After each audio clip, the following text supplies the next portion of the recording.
Hi, everyone, and welcome to episode 100 of the Medieval Podcast. I'm Danielle Cebulski, also known as the 5-Minute Medievalist. 100 episodes. That is crazy. When I started this out in 2019, I had no idea what I was doing. And if you listen to the early episodes, you'll definitely notice. I had single channel audio issues. I had no idea how to edit. I had nothing but an idea and some hopes that I would be able to get people I thought were interesting to speak to me. I'd been around the field and writing for medievalist.net for quite a while, but it's one thing to email people about a question you might have, and another to ask them to talk with you for half an hour on the record.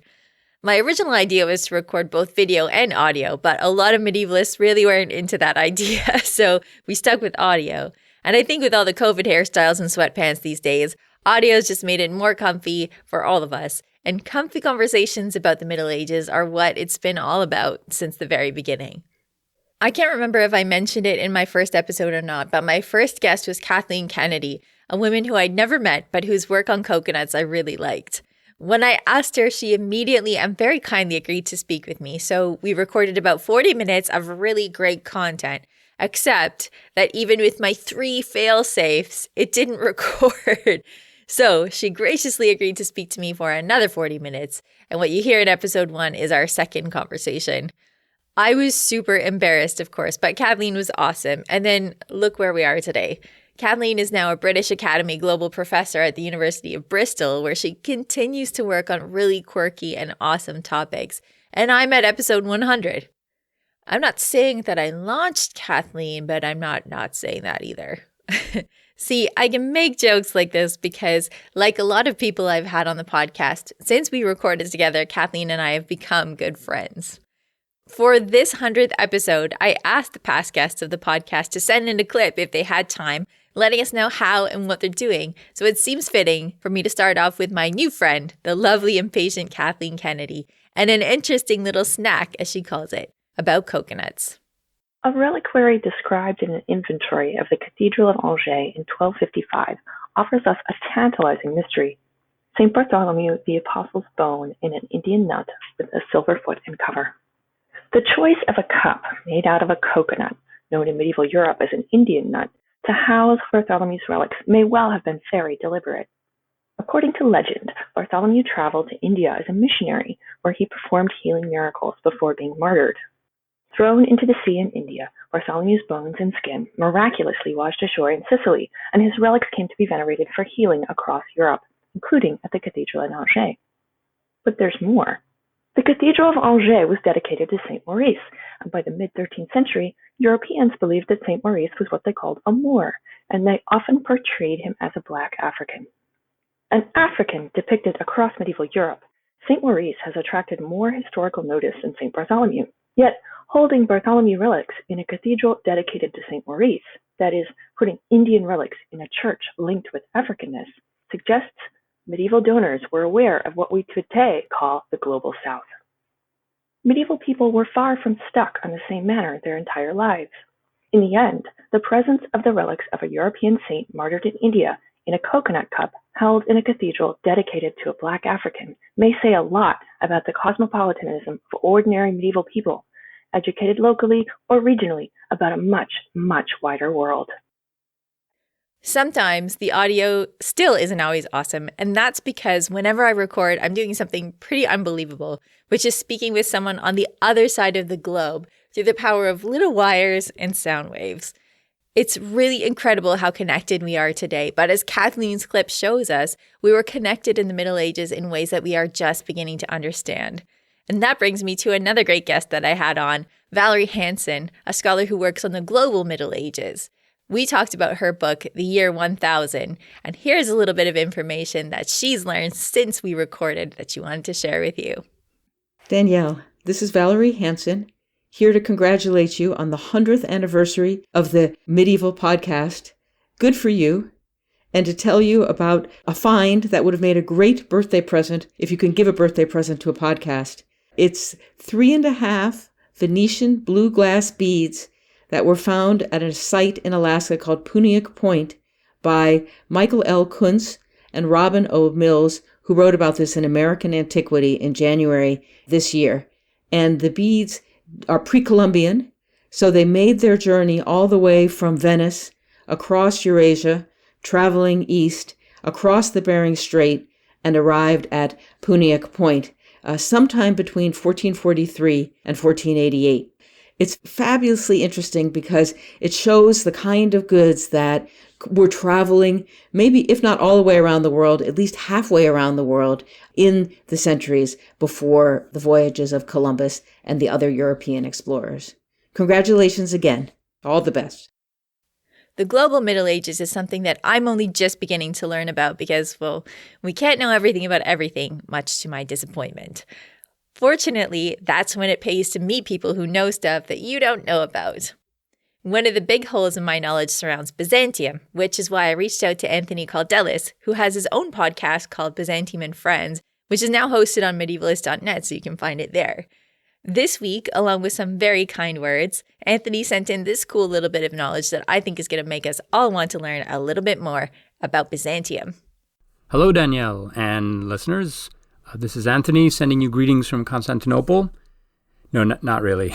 I'm in Ohio. But it's good to think that one day we might be able to get out and go to some of the places we love. So I mentioned Constantinople because I was one of your Byzantine guests.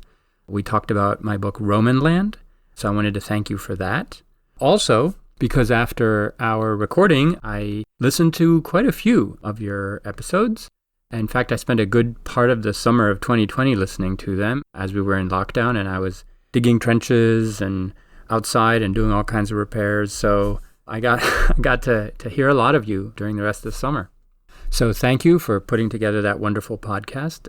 It's sort of awesome to think that you can reach so many thousands of people by doing that. Far, far more than any scholar does with the average book or article.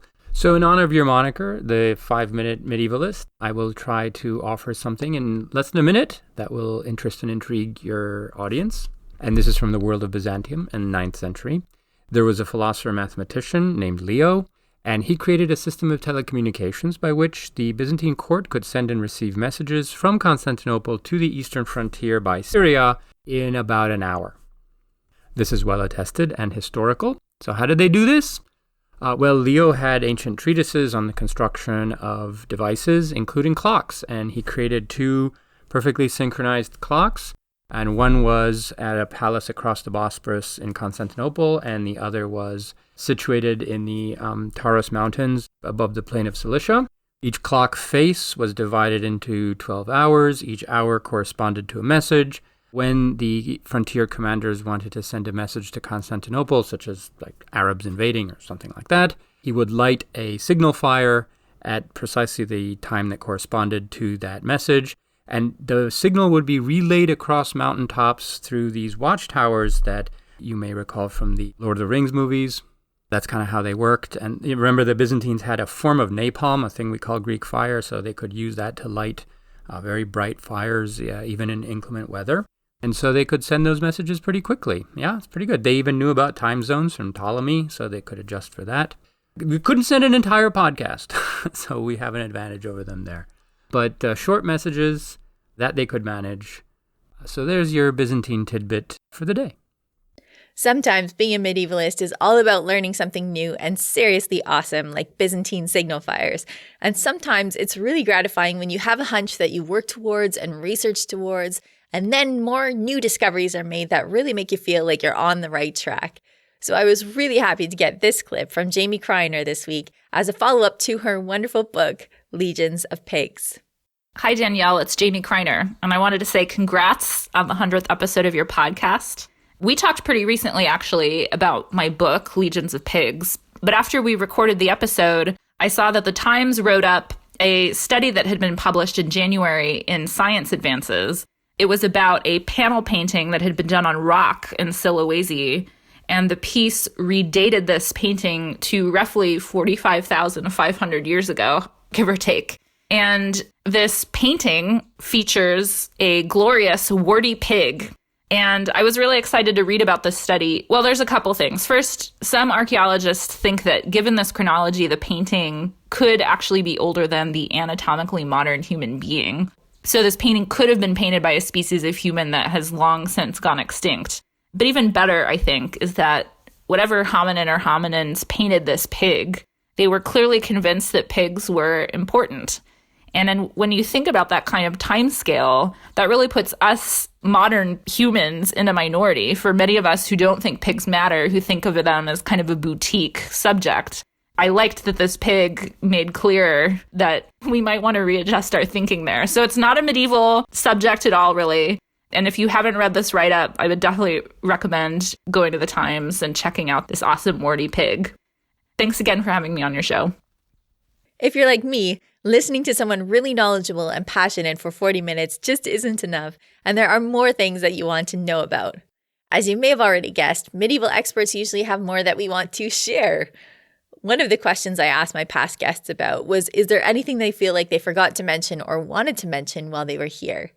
Christopher Gravitt, author of The Medieval Knight, had more that he wanted to share with you on medieval tournaments. Hi Danielle. I know we only spoke recently, but I thought it'd be nice to mention the tournament. I know we covered it briefly in Ivanhoe, but it'd be nice to expand a little bit more on it. For example, how it developed from the combat between two teams of knights in the open fields, the introduction of jousting between two individuals so they could show off their prowess with lances on horseback, the introduction of more stands for the spectators and the ladies, of course the Queen of Love and Beauty, so there's more evidence for participation of the ladies, and of course increasing concerns for safety, the blunting of lances, also blunting of swords, because the group combat was still seen in the tournament as part of the event. And there's one in Windsor, for example, in 1278 between two teams where whalebone swords were used covered in silver, and these were used against leather armour with leather helmets. But for jousting as well, specialist armour was being developed gradually, especially for the head, for example, the famous frog-mouthed helm, which was designed to protect the eyes. This was held down on the breast and back so that it helped prevent your head from being flung back if it was struck, and the head was protected in a web of straps and laces, because of course the head was a target which gave the opponent points if he hit it.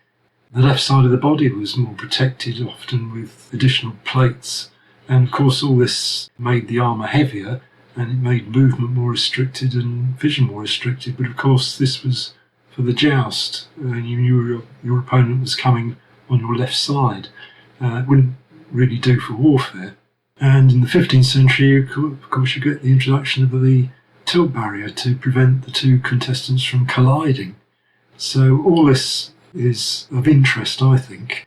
And in addition to that, you have the pageantry of the whole event, which increasingly develops. So from the suspicion you get in the early days from kings thinking the barons are gathering to use this as a cover to plot against them, you see these majestic pageants developing.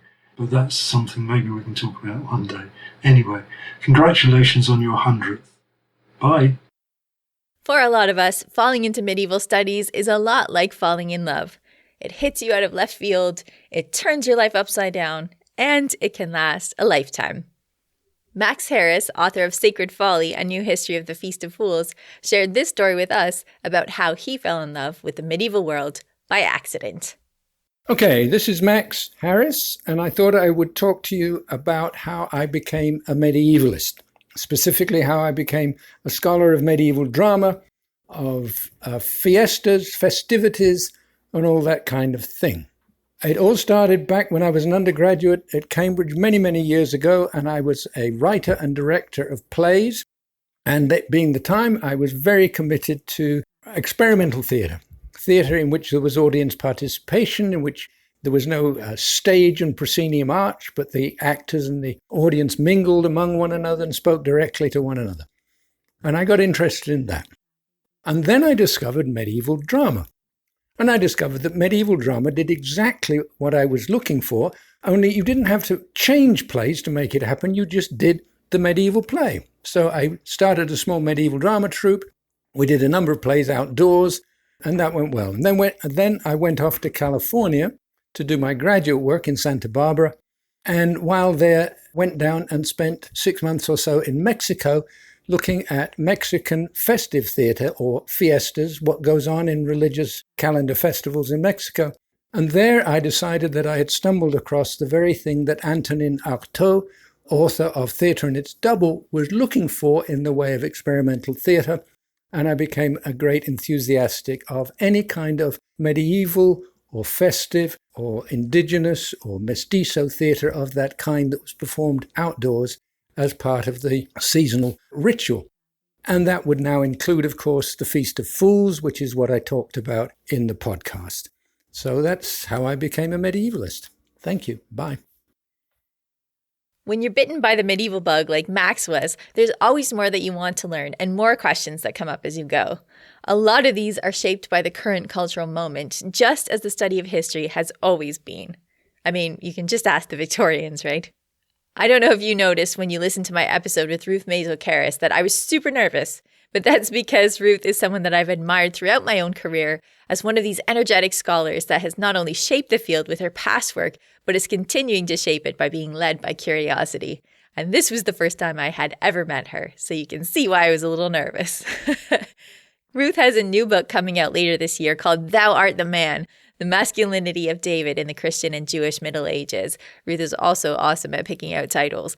But for this 100th episode, she reflected on the new directions that research is taking surrounding medieval marriage. Hi, it's Ruth Karras.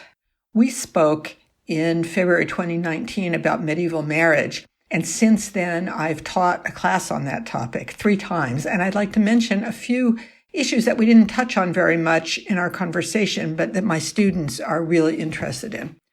One is same-sex marriage, which I understand as being part of a range of relationships in the Middle Ages that were the functional equivalent of marriage, but not the legal equivalent. And we don't really know the extent to which they were the cultural equivalent. I wish I could say more about this, but the evidence is very thin on the ground indeed.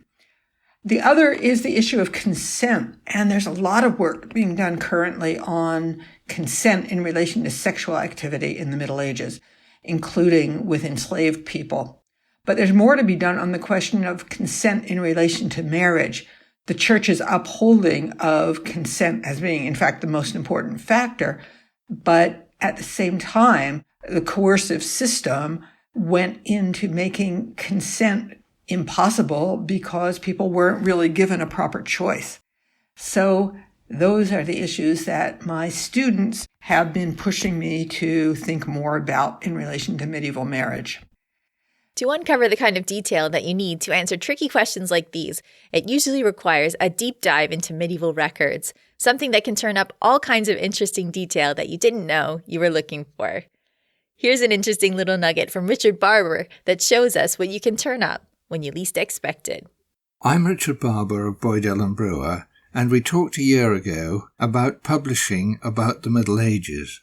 What I'd like to talk about today is just an example of the sort of things you can find in medieval records.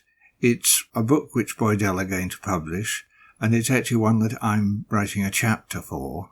I've been working on the history of Marlborough Castle from the records in the National Archives, and it's full of the most surprising and fascinating things.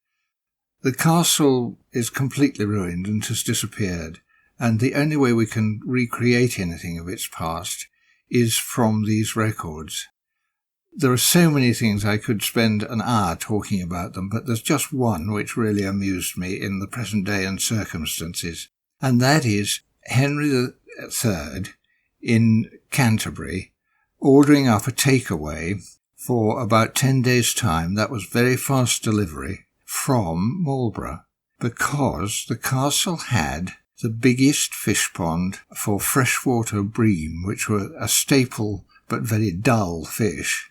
And he wanted 20 bream in pies to be sent to Westminster immediately, so that he has them for the Vigil of the Blessed Edward. Now, this was on the 24th of December, and the Vigil of the Blessed Edward was on the 5th of January. So it was really a fairly fast delivery, considering they got to catch the fish, pack them up, and somehow get them in goodness knows what sort of packing to Westminster in time.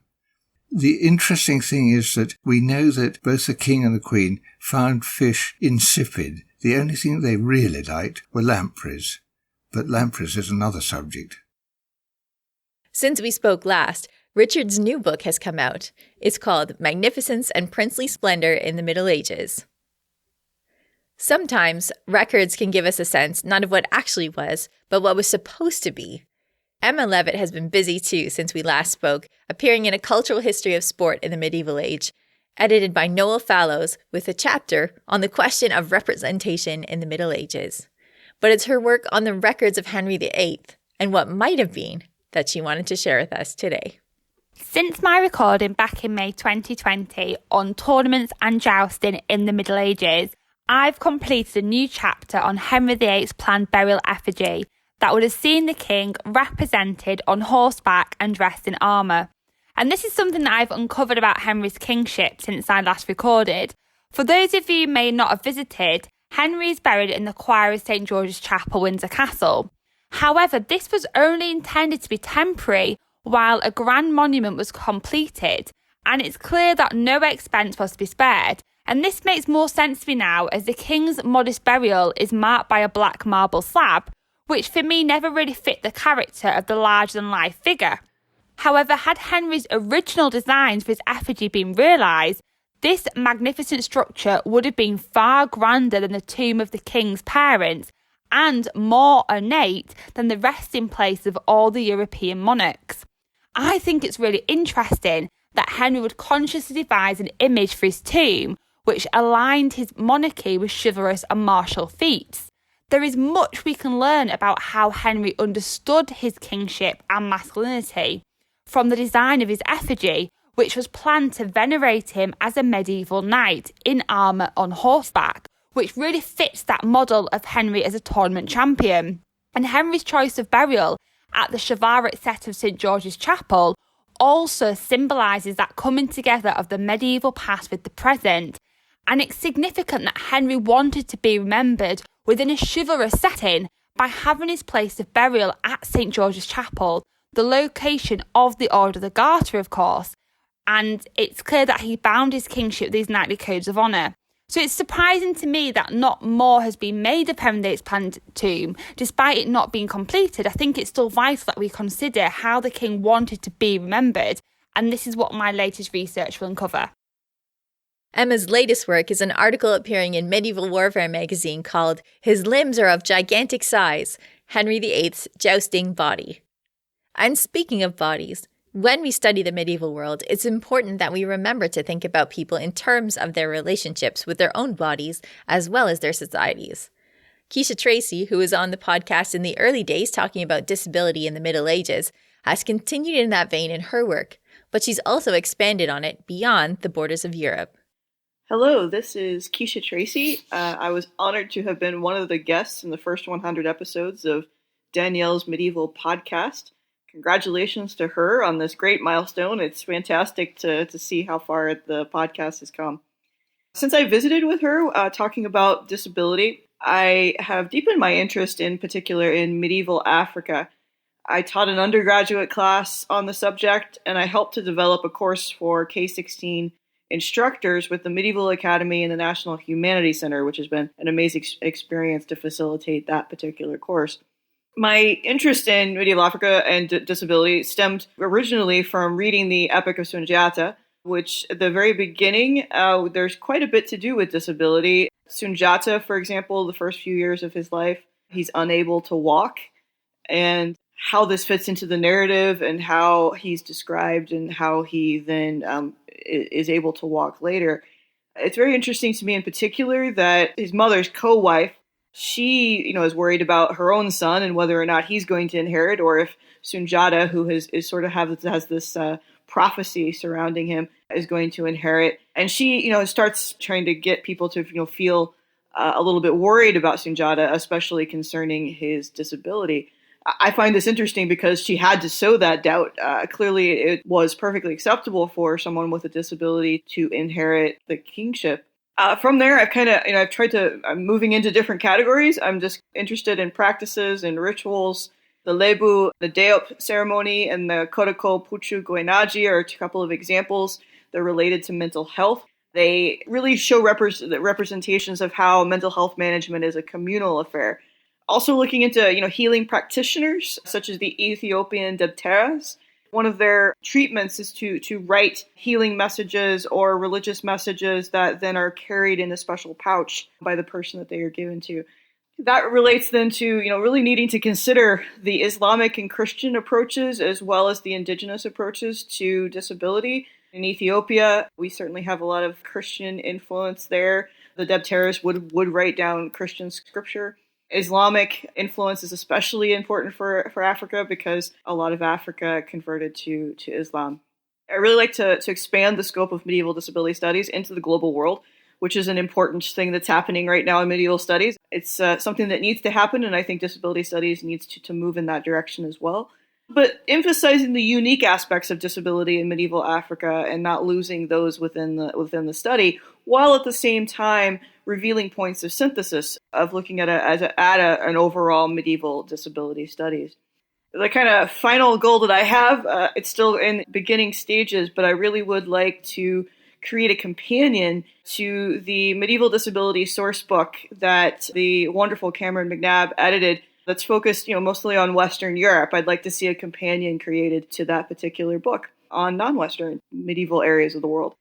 That's kind of where I am right now. Still working on mental health in disability studies in particular, especially in Gilles, Belgium, where St. Dymphna was located. There's some work that I'm doing that right now. So there's a lot going on with disability studies at this point in time. But congratulations again to Danielle, and I look forward to many more episodes. Like Keisha, scholars like Christine Morgan are continuing to dig into the projects and subjects that brought them to the podcast in the first place, gaining new insights and finding new ways to look at the familiar. For Christine, that means exploring shows like The Spanish Princess for her fans on social media and spending time with our favorite Starbucks mermaid, Melusine. Hi, I'm Christine Morgan, and I'm here to say congratulations to Danielle and the Medieval Podcast as you celebrate 100 episodes. I had so much fun talking about the mythical fairy queen Melusine on the podcast, and as I continue researching this topic, I am constantly reminded that royal women in the medieval world never functioned as islands. They were all part of this network, linked to each other through propaganda and legend. The more I learn about the uses of this myth, the more I see that women actually supported one another by perpetuating the story of Melusine, making this legend one of the most influential medieval stories you've probably never heard. One thing that we've all definitely heard of is the COVID-19 pandemic, which has hit everyone hard in all sorts of ways. Some of the past guests of the podcast dropped me an email to say that they couldn't record this week because they're completely snowed under with work and caregiving, and I'm sure that I can speak for all of us when I say that our best wishes and good vibrations go out to them and to everyone who's been facing tough challenges lately. Gemma Holman, who was on the podcast a while back to talk about her book Royal Witches, sent in her thoughts on how the pandemic has affected her own work and what's been helping her get through. Congratulations to the Medieval Podcast for reaching your 100th episode. It is a huge achievement, so well done. It's been about a year and a half since I featured on the podcast, and the time has certainly flown. I've really enjoyed seeing all the new work coming out in medieval studies since I was last on the podcast, and I think it's really fantastic how new inclusive histories have continued to be released. As someone who has always been passionate about women's studies, I've been so interested by the work of scholars on other marginalised histories from the medieval period, and it's really made me realise just how mindful we need to be of all different aspects of medieval history when we are writing. Being part of the community of medieval historians has been so crucial to my well-being during the pandemic. Living in England, we have spent a large proportion of the last year in our own homes not seeing anyone, and so being able to talk to people across the country and across the globe about my passion has really helped me to keep going. It's been great seeing the work that people have created in this time, but it's also been so important to see people share their struggles of working through the pandemic. Seeing other medieval historians struggle to complete their research or lacking motivation to put pen to paper when so much is going on has reminded me it's okay for me to take a break as well. The community is so supportive, and for the most part everyone cheers each other on, and it makes me proud to be a part of it. Congratulations once again, and here's to 100 more. The pandemic has made some things particularly challenging, and that definitely includes the work of the archaeologists in our field who are finding themselves facing their own four walls instead of examining medieval ones. Matthew Champion, who was on the podcast to talk about medieval graffiti, made an exciting discovery of a medieval manuscript fragment, among a whole bunch of other things, underneath the floor of Oxford Hall in Norfolk since he was last on the podcast. But he has had to turn his attention away from fieldwork for the moment. Fortunately, there is always something new to learn. Hi, Danielle. 100 episodes of the Medieval Podcast. That's quite an achievement. You asked what I've been doing since we recorded, which is about 9 months ago now. Well, obviously there's a pandemic on, so churches have been slightly out of the question. Most of them have been locked, same with the cathedrals. So what I've been doing is looking at some of the other aspects of medieval graffiti, and in particular going back to where we began with wall paintings. So I've spent the last few months looking at the relationship between the graffiti in our churches and the wall paintings that in most cases aren't there anymore. And we've had some surprising results. So when we're looking at a lot of medieval wall paintings in our cathedrals and our churches, we're finding actually they're absolutely covered in early graffiti. And in some cases, the graffiti directly relates into what's going on in the wall painting itself. So it's really kind of opening up new avenues for the next few years, if they ever let us out again. I think it's safe to say that of all the medievalists working today, no one has had more press lately than our colleagues who work on pandemics. Winston Black, author of Medicine and Healing in the Pre-Modern West, has definitely had an opportunity lately to reflect on this in his own work, both inside and outside the classroom. Hi, this is Winston Black, medieval historian. Congratulations, Danielle, on the 100th episode of the Medieval Podcast. That's a huge achievement. I had the pleasure of being a guest on your show twice, first to talk about medieval medicine in general, and then about the Black Death and its relation to the COVID pandemic. It's hard to understate just how much the last year has changed medieval studies, academics, and every pattern of our daily lives. Since I teach courses specifically about historical diseases and pandemics, especially the plague, it's unavoidable that I and my students bring in our own experiences of disease, public health, quarantine, social isolation. It's a tough time, to be sure. But the last year has given students and the general public a much greater engagement with medieval history and the history of medicine. Thanks again for having me on your show. Keep up the great work, and here's to another 100 episodes. I think one of the most beautiful reflections on the pandemic that was sent to me this week was from Jan Zilkowski, who was one of my first guests on the podcast 2 years ago to talk about Le Jongleur de Notre Dame, or the Juggler of Our Lady, for an exhibit at Dumbarton Oaks Museum. For Jan, as for so many of us, what has been getting us through is being part of a community. A year of pandemic has thrust one disruption after another into my life. Among other things, my wife and I will have moved 6 times. Amid the flux, the Middle Ages have brought me more peace, joy, and enlightenment than ever. My personal mission remains exploring the medieval past in hope of understanding it better. Such investigation can't ignore the faults of bygone times, yet it shouldn't judge long ago people solely by today's standards. Imperialism and colonialism, racism and sexism, and agency and instrumentality deserve heed, but so too do individual human beings. Just as when dealing with each other now, we must cultivate sensitivity to similarities and differences then. Our minds and souls are enriched by expanding empathy and finding nuances. The manuscript book continues to amaze me with its multimediality, with words, images, music, and all the rest of its lush textuality and tactility. I love the resemblances and distinctnesses that it reveals when compared with printed book and web.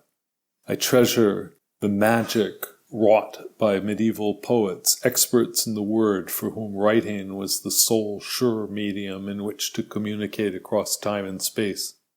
Last but not least, I can't say enough in tribute to fellow medievalists for their intellects and spirits.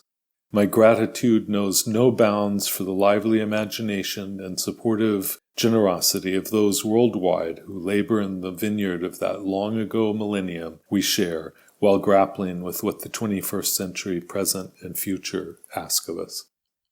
As with Jan, the medieval community has been such an amazing support for me during the past while, and I am so grateful to all the people I've met, especially through the podcast. The day I met Eleanor Yanega to interview her for the podcast was before the pandemic, but we were both having just really bad days. And yet, by the end of the interview, we were fast friends. So when I hear people say that it sounds like my guests and I are having a good time on the podcast, that's because we are genuinely having a good time on the podcast. Here's Eleanor's take on community and the opportunities that it's presented during this past year. Hello, my love, and congratulations on 100 episodes. It's such an achievement, and I'm very, very glad, as always, to have been one of those episodes. I think that the things that I've been thinking about during lockdown are largely about the community of medieval scholars as a whole, and how, in some ways, we've really lucked out by all being locked in our houses.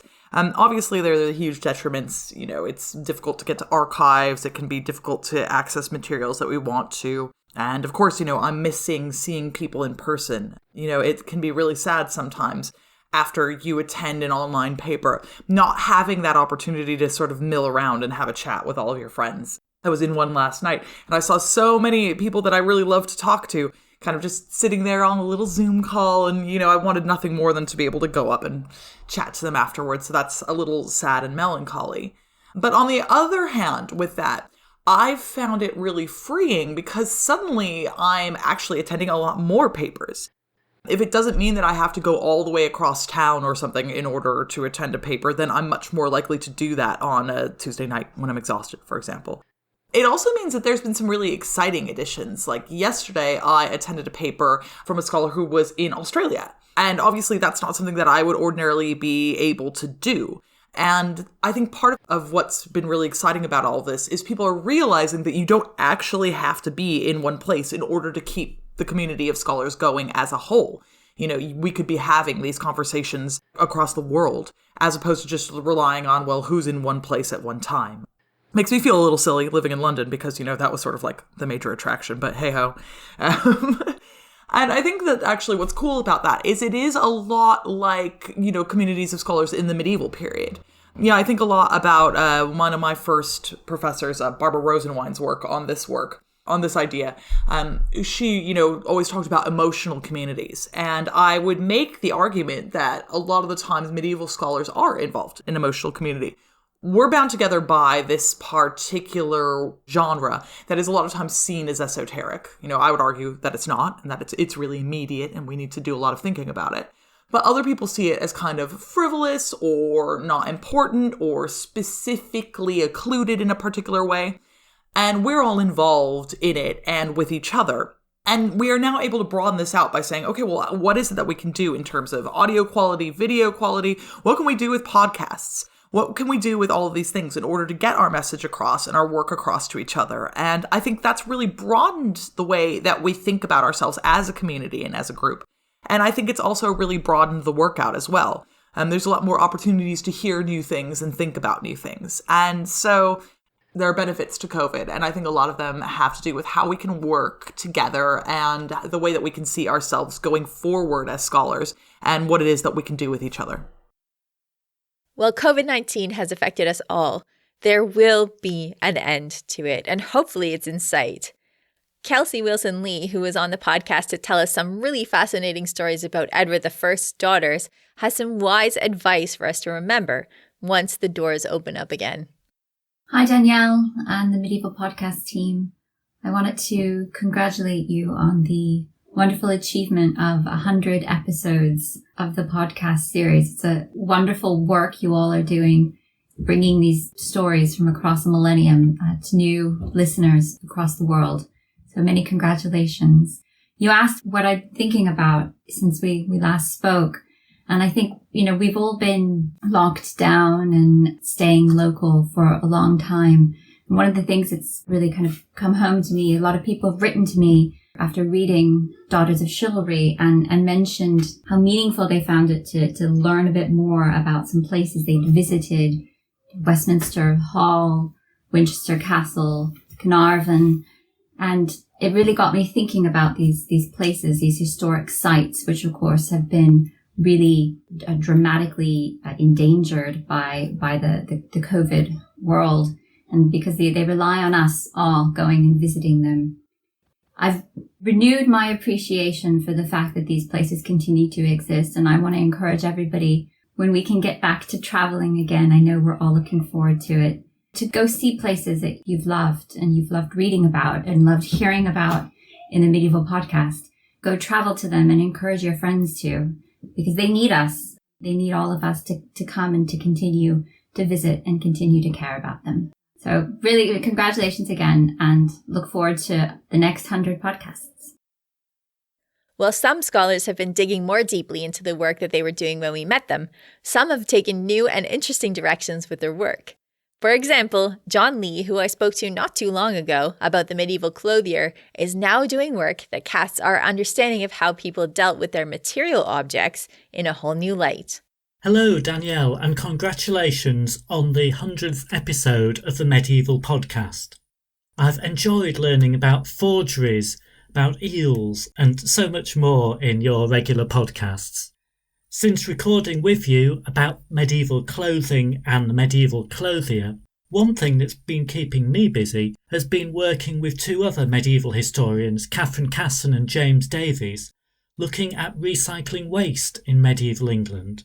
We've found many examples of recycling, repair, reuse and upcycling. My particular interest has been in the textile trade, where, as well as there being an active second-hand trade in clothes and fabric, I found that medieval people were also reusing the waste products from their cloth making. This could be in stuffing and quilting other fabrics, in hat and cap making, or in making other cheaper cloths themselves. Our blog can be found on the Institute for Historical Research's new blog series, Exploring Environment and History. Once again, many congratulations on reaching this milestone, and I very much look forward to listening to your future podcasts. In addition to taking new paths of research, there is always taking your work in a new direction completely. A few months back, I spoke with Amy Kaufman on the abuse of the Middle Ages by people who want to rewrite history for harmful ends. Her book, which she co-wrote with Paul Sturtevant, is The Devil's Historians, and it's an important read. But now Amy's taking a new and seriously cool direction with her knowledge. Hi, Danielle. Happy 100th episode to a podcast that's been great company during the pandemic. I've switched gears a little since we last spoke and just finished writing a fantasy novel about female assassins in 12th century Cordoba. The research for this book has been really fun, especially the way women play a prominent role in historical Al-Andalus. These medieval women were writers, teachers, secretaries, mathematicians, poets, and even astronomers. My favorite anecdote is about the poet Walada, who walked around the city with her own verses embroidered on her clothes. If there was such a thing as imposter syndrome back then, she had certainly never heard of it. Anyway, thanks for having me on again, and I'm looking forward to the next 100 shows. Speaking of novels, one of my favorite novelists, Candace Robb, has been spending her time lately writing new books for us all to read. The ink is just drying on her 13th Owen Archer mystery novel called The River Woman's Dragon, so we don't have to wait much longer to read it. But in the meantime, she's been spending her time coming up with some great recommendations for us all. Hey Danielle, Candace Robb here, stopping by to congratulate you on 100 episodes of your fabulous podcast. You're rocking it, my friend. Even in this surreal, intense year. Can't wait to hear what you have lined up going forward. As for me, I've spent the past year taking a deep dive into the history of the witch craze, how clerics created the concept of witches out of their own paranoias and their itch to control the people. Not always comfortable research, considering the political atmosphere here in the States and the pandemic. But my sanity's been saved by all the wonderful offerings in Zoom and on podcasts like yours, especially from the medieval studies communities. I've attended lectures and panels ranging from the latest research on the Black Death and its origins, to stonemasonry, to medieval concepts of the grotesque, to why Piers Plowman is such a wonderful, terrific poem. On Twitter, I've chatted with fellow medievalists about books that we've adored, from Maria Davina Headley's new translation of Beowulf, to the delights of Richard Firth Green's Elf Queens and Holy Friars. I highly recommend both. In the midst of this mess, I've been comforted by Anne Louise Avery's Reynard the Fox. The language, sublime. I'm particularly grateful to you for your rich offerings of interviews and readings from the romances. You've got a great voice for that, and recommendations for further reading. And your laugh. Thank you so much. I look forward to the next 100 podcasts. Bring 'em on. When you throw a birthday party for yourself, you can tell people not to bring gifts, but good friends are good friends, and they'll bring them anyway. Another new friend that I made through the podcast is Charles Spencer, who I spoke to about his book, The White Ship, on the 900th anniversary of its sinking. Being a good friend, when he heard it was the 100th episode of the podcast, Charles sent some lovely, kind words of his own. Danielle, I just wanted to wish you well on the 100th anniversary of your wonderful podcast. It was such a pleasure to be one of your guests last year. You're doing an amazing thing for history in general and the medieval period in particular. Well done. A great, and I'm sure at times, thankless task, but big thanks from England, from this happy author. Thank you. Although we just spoke recently, Sarah McDougall, one of the co-founders of the Middle Ages for Educators, sent in some lovely words too, and like Charles's, they arrived on a day when I was really in the thick of things and gave me a boost. It just goes to show that a few kind words, especially these days, can really lift a person up, something that the Middle Ages for Educators does as well. Congratulations and happy 100th episode of the podcast. This is such an exciting moment, and I'm so happy to have the chance to get to reflect on everything that you've done and to say how thrilled I am that I've been a part of the work in the past and how much I would love to be a part of your future work. I think that this podcast has only become even more essential than it was from the beginning. It is so important that there's a space like yours to have an informed and feeling and thinking conversation about medieval studies, and one that is intended to be shared with the broadest possible public. I just can only feel that this is even more important than it ever was. And I have to end by hoping that there will be many, many, many, many more. And I have so many topics I would love to hear you discuss. I would love to help discuss. We need more of your voice on our medieval world. So congratulations and thank you. And please, whatever you do, don't stop. Finally, it wouldn't be an episode of the Medieval Podcast, and certainly not an anniversary episode, without Peter Konieczny from medievalist.net stopping by to give his thoughts on the last 100 episodes. Well, Peter, here we are, and it is episode 100 of the Medieval Podcast. Can you believe it? Oh my gosh. Congratulations. Well, thanks. I never thought you'd get here. Never in a million years. Very funny. Although it's kind of crazy when you think about it, because the first episode, we were very happy to get only a couple hundred people listening to it. And most of them were my relatives, to be honest. But now we are at about 10,000 listeners a week, which is crazy. I know. The podcast has well exceeded both of our expectations. When we were pitching these ideas back and forth, I don't think we expected, how big could it be? How many people really want to listen to interviews about the Middle Ages? And I think you kind of proved there's a big audience out there. I thought for a second you were going to say how many people were going to want to listen to me. No, thanks for not saying that. I remember us sitting down about this, and both of us had the idea of doing a podcast, and I wanted to do it, but it wouldn't have happened if it wasn't for your backing and backing of medievalist.net. But I always believed that there was going to be an audience for it, but I didn't know that there was going to be an audience for the type of things that I wanted to bring forward, like just the silly things, right? The quirky things. I mean, it wouldn't have happened if we didn't have so many amazing academics and writers that are coming on and talking about their passions, because that's really, I think, what makes it work. I get so many comments of people saying, how much I love the podcast and how much I love listening to Danielle talk about the Middle Ages. And I think some of the best podcasts is just you coming along and, telling the stories and putting in your insights. So it's just wonderful. And I think, this podcast certainly is yours and you've done an awesome job. Oh, no, thank you, Peter. And everybody can hear this. This is on the record that he said something nice. Well, I've been thinking really early on in the pandemic, so about a year ago, I was asked to contribute to kind of a white paper that people can find on academia.edu. We'll have to dig up the link for that.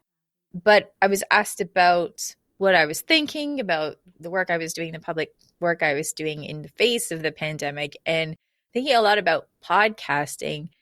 As I wrote in this little contribution, I thought about how radio is really important to people when they're going through tough times. And so I felt like there is a lot of responsibility on making a good podcast that's positive, that makes people feel good about the stuff that they are listening to and the stuff that they're learning. And so I really I've been more dependable in this last year than I was the year before that, because I really feel like we need more positivity. We need more learning. We need just a good time to listen to. And so the podcast for me has been kind of a way, it sounds like too heavy to say that it's like service to people, but it feels like a way of helping people just by sharing stuff that we enjoy together.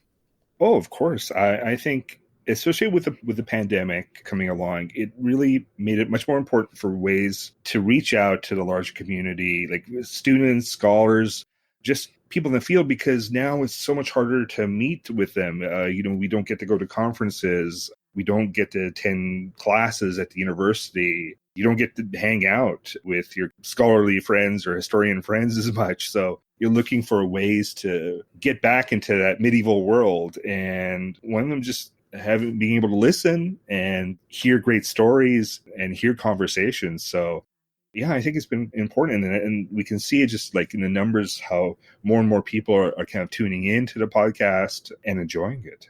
And I hope that what we've been able to do is also help kind of people divert attention from the humdrums of today to the better times of yesterday.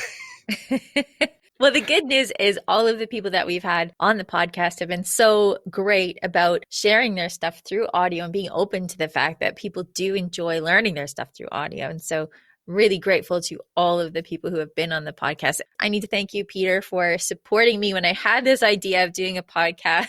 I remember sitting at a restaurant. Remember when we used to do those things? Oh, yes. Sitting at a restaurant and sketching out what it was going to look like. And I had a vision and you decided to support me in that. So I have to say thank you to you for doing this. We wouldn't be at 100 episodes without you, Peter. So thank you for your help with that. Well, to be honest, I knew that once you said, I want to do a podcast, I have to support this. I have to back this in some way, because you are just going to hit a home run. From our conversations, just knowing about your personality, that you're awesome. You're awesome for audio. Thank you. I'm going to take that as a compliment instead of a backhanded compliment. Thank you, Peter. I think it's been a partnership that has worked, and I'm really, it's something that I enjoy doing every week and will continue to do every week as much as possible. But tell us what's on the website this week, because I think you've got some really cool stuff about astronomy and other things, right? Oh, yeah. We have Sofia Andrade, one of our newer columnists. She's talking about astronomical instruments. So your astrolabes and your quadrants. We also have one about the stars, but actually tournament stars. Apparently, Henry the Young King, who was quite the big name on the tournament rows in the 12th century. So we have a piece on that. We also have a piece on Lenten Priory, because there's just been some archaeological digs around that. And Dasha Hodgson has a nice article talking about the rise, fall, and rediscovery of that monastic site. Wow, there's always so much good stuff going on at medievalist.net. So thanks for sharing that, Peter, and thanks for stopping by the podcast. Thanks again. Last week, I teased that we would have just a little surprise for you this week in celebration of the podcast and to make all you bibliophiles just a little more crazy. And so it is with great pleasure that I tell you that you are now able to find all of the books that I talk about on the Medieval Podcast in one place. And that is amazon.com/shop/medievalists. Every week, there's at least one awesome book that I mention on the podcast. And now you can follow the White Rabbit into a wonderland of all the books from the last 100 episodes, including my own books, and see where it takes you. Even better, when you buy your books from our shop, you also help to support the podcast and to allow me to keep overloading your bookshelves and your smartphones with awesome content. You're welcome. But really, my thanks go to you for supporting me and the podcast. And thanks especially to all of you patrons at patreon.com/medievalists, because without you, it would just not be possible for me to put the time in each week to bring you something new. So thank you, patrons and listeners and my guests, for making the last 2 years and 100 episodes an absolute joy for me. And I hope that they've brought you some joy too. If you want to keep up with all the latest medievaliciousness, you can always follow medievalist.net on Facebook or Twitter at Medievalist. And you can find me, Danielle Sobalski, just hanging out and being grateful on social media at 5MIN Medievalist or 5 Minute Medievalist. Our music is Beyond the Warriors by Guy Frog.